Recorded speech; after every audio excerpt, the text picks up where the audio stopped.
Во текот на ова година ќе биде поставен видеонадзорен систем кој ќе идентификува несовесните студенти, соодветно согласно правилникот за куќен ред и статусот ќе биде соодветно санкциониран. Службите секојдневно си ја вршат својата работа и го чистат отпадот. Највеќе отпад има за време на викенд кога службите не работат. Апелирам до сите студенти посовесно да се однесат во насока на одржување на гигиената, како и зачување на животната средина која е многу значајна за сите нас. За управниот одбор сме разговарали, веќе сме однесол одлука.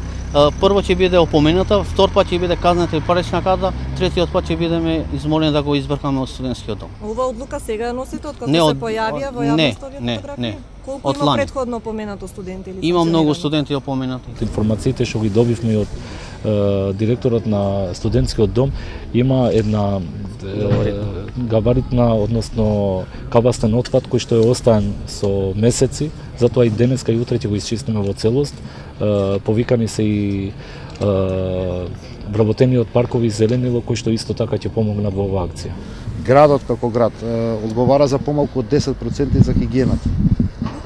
За останатото треба да се грижат општините, институциите, куќните совети. Околината е убава оноку колку што самите ќе направиме или ќе ја креираме да биде убава.